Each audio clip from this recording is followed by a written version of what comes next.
Hello ladies and gentlemen, Orcshead Chris here, with your zombie master. Here we are today with a budget deck tech for my red-blue deck in standard. Right, the origins from this was, originally when we did origins inside, we did a mono deck for $20 budget wise. I decided to carry this on because I thought it was a really good idea. Main differences I've done with this is I've decided to give myself an extra $10 to create this deck. The pure reason is so that I can have a sideboard. So I've tried to keep sort of the main deck $20, the sideboard $10, but I can sort of let myself overlap a little bit on each side just in case, just to allow stuff if I need it. So without further ado, go straight to the deck. So we'll cover the creatures first. The first creature I want is Baral, Chief Compliant. It's 1 mana, 1 blue. He's a legendary creature, human wizard, and he's 1/3. And his special ability, instant and sorcery spells you cast cost 1 less to cast. And whenever your spell ability you control counters a spell, you may draw a card. If you do, discard a card. This is good. Is a really good creature. All your spells cost 1 less, which is really handy. So and then you've got this, when countering it, you can discard any unused cards and get to draw some new cards on. So he's really handy to have. Next one is Whirler Virtuoso. So he's run 3 of these. He's a 1 mana, 1 blue, 1 red. He's an artificer. When he enters the battlefield, you get 3 energy, and you may pay 3 energy to get a 1/1 colours fox or artifact with flying. Now with this is mainly sort of a defender creature, but when you build up a lot of energy with other stuff, you can keep creating Foctors and keep hitting above, so it's really handy to have them. I run 3, but I tend to put 4 in for 1 in the sideboard for this, which I'll cover in a little bit. And the next one I run is Niblis of Frost. I run 2 of these. He's a 3/3, he's a spirit, he's a flying, he has prowess, which is he gains 1/+1/+1 until end of turn for any non-creature spell. And then he has, whenever you cast an instant sorcery spell, tap target creature an opponent controls, that creature doesn't untap you and it controls the next untapped step. So this is a really handy spell. It's really nasty, especially if you can tap like creatures and they don't untap, and then you can get this as a really big nasty flyer. You can do real damage really quickly. And I run 2 of them. The next final creature we run is Enigma Drake, which is a 1 mana, 1 blue, 1 red. He's a Drake, obviously. He has flying, and an Enigma's Drake's power is equal to the number of instant sorcery cards in your graveyard, and he has 4 strength, toughness. So really, you want to try and get all your instant sorcery speed cards in your graveyard, so you can build the power of him up really quick. I mean, late game he can be really devastating really quickly, and can do incredibly a lot of damage. So that are sort of creatures we run. Now to go to the bulk of the deck, right?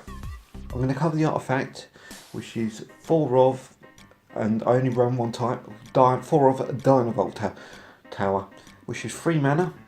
It's an artifact. Whenever you cast an instant sorcery spell, you get 2 energy, and you may pay 5. And then deal 3 damage to target creature or player. This is a very powerful spell, artifact. Combining with the Whirler, you can create Foctors, or you can build up the energy and then bolt them for free. So you get 2 or 3 of these out, they build up very quickly, and you can hit them basically with 1 spell really quickly. It is really nasty. So that's the Dynavolt Tower. That is sort of your main piece in the deck. Go to an instant sorcery. The first one is Harness Lightning, which is 1 mana, 1 red. It's an instant. Choose target creature. You get 3 energy. Then you may pay any amount of energy. Harness Lightning deals that much damage to that creature. I run 4 of these. These are really powerful. Good way of getting energy. With the Dynavolt and the Whirler, I mean, you can cast it, not pay it, choose to pay the energy, and you can create a Whirler or something like that, or use all your energy to create a massive amount of damage to a target creature. So that is quite handy of a spell. The next one I run is Negate, which is 1 mana, 1 blue, instant, and you counter target non-creature spell. 3 mana, good for countering artifacts, planeswalkers, anything non-creature. That is where it comes into. So that's pretty much a basic spell. The next one I run is Fiery Temper, which is 1 mana, 2 red. It's an instant, and Fiery Temper deals 3 damage to target creature player, and it has a madness of red. You may if you discard this card, you may pay it for its madness cost. So it's a good 3 mana card, but what you really want to do is combo it with my next card, which is Tormenting Voice, which is 1 mana, 1 red. It's a sorcery, as an additional cost to Tormenting Voice, discard a card and then you draw 2 cards. So this is where you combo in the Fiery Temper in. You play Tormenting Voice, and then discard Fiery Temper, hit them for free, and then get 2 card draws out of it. It's a nice little combo. It's really powerful. Next one I run is Radiant Flames, which is 2 mana, 1 red, and I run 2 of these, and it's got Converge of. Radiant Flame deals X amount of damage to each creature, but X is the number of colours spent to cast Radiant Flames. And you can only do it to 2, but the reason for this is, as you may notice, a lot of the creatures' toughness are 3, so you have a danger of wiping out your own creatures with this. So this is kind of why I prefer this over Sweltering Suns, and also it's cheaper, because then at least you're hitting their board or doing damage to their board and not hitting yourself too badly with this. The next one I run, final instance sorcery I run, is Reduce/Rubble. Now this is quite a handy, interesting card. So firstly, Reduce is 2 mana, 1 blue. It's an instant counter target spell unless its control pays 3. So pretty handy as a counter spell. And then you've got this other side, Rubble, which has Aftermath. Cast this spell only from your graveyard, then exile it. It's 2 mana, 1 red. Up to 3 target lands don't untap during their control's next untapped step. So what you do is you counter target spell on your turn, you cast Rubble, and then try and cripple their energy, their mana base as much as possible as you swing. Only thing, bear in mind, when you exile it, you do power down Enigma Drake, so keep that in mind as you do it, just in case. Right, so that is all of it, and the lands I run 24 lands, so 12 islands, and 12 mountains. Pretty basic, no sort of special lands, just to sort of keep it into budget. It comes to 2068 in total for the main deck. So for the sideboard I run, basically I run 2 Essence Scatters. This is to sort of counter any creature spells, quite handy. I run an extra Negate, 1 Negate to add non-creature counters. 1 Fiery Temper, just to add a little bit more damage to the deck. I run 1 part of the Waterviel, which is 4 mana, 2 blue. It's a sorcery, and then take an extra turn after this one and exile it. And then you can pay for an Awaken, which is 6 mana, 3 blue, and then put 6 1/1 counters on a land, and it becomes a creature. So this is handy if you know you're going to lose, you need an extra turn, and they're all tapped out. You cast this, then swing, and then take an extra turn out of this. It can be a very nice card, very handy. I would put this in against creature decks or long matches, just to give myself a little bit of an edge over the opponent on this. Next one I run on the sideboard is Glyph Keeper, which is 3 mana, 2 blue. It's a Sphinx, it has flying. Whenever the Glyph Keeper becomes the target of a spell or ability first time each turn, counter that spell. So even if you target it, just bear in mind it will counter that spell. But this is handy for control matches when flying spells are flying back, he's getting creatures off, you're getting creatures off. It sort of forces him to use 2 spells rather than 1 to get rid of him. Next I run is Magma Spray, which is 3 off, 1 red. Magma Spray does 2 damage to target creature. If that creature would die this turn, exile it instead. Very handy for getting rid of any creatures that come back from the graveyard. Adds a bit of graveyard hate to the deck.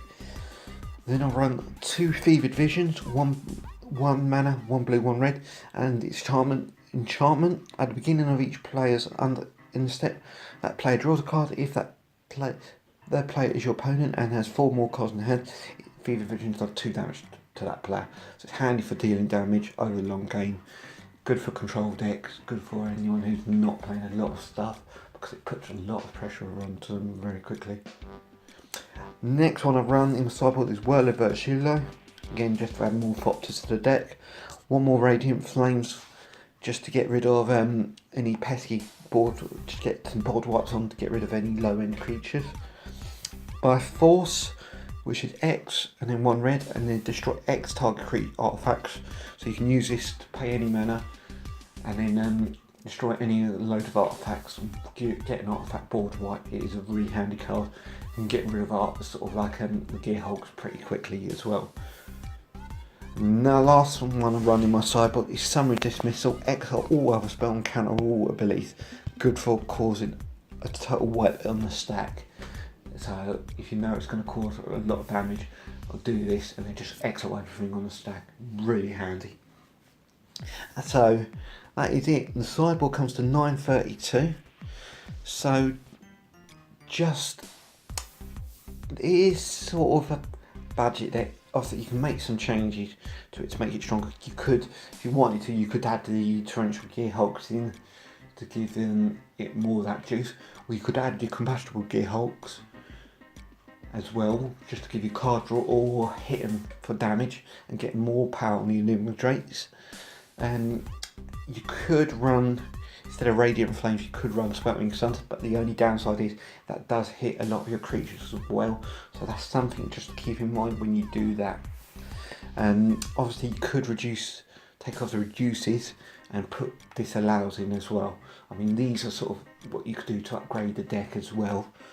But obviously just to keep these price constraints in, I've sort of kept it as this, so that it is just nice and easy and affordable. Well, I hope you guys like this idea. I'm going to try and see if I can do more. Next one I might look at doing is red white Boros Dwarfs, possibly with some vehicles in it, dwarven races. Hey ho. Yeah, that is it, guys. Don't forget to subscribe, like us, hit the bell icon. We're on Twitter. Orcshead Jordan, Orcshead Luke, Orcshead Adam, and also me, Orcshead Chris. Any questions, just send us a message on YouTube or reply to me directly on my Twitter, which is Orcshead Chris. Other than that, we will see you in the next video. Take care, guys. Bye bye. Thank you for watching the video. Please remember to hit that like button, it supports the channel for free. Also subscribe, and remember, if you don't want to miss any videos, hit the bell icon right next to the subscribe button.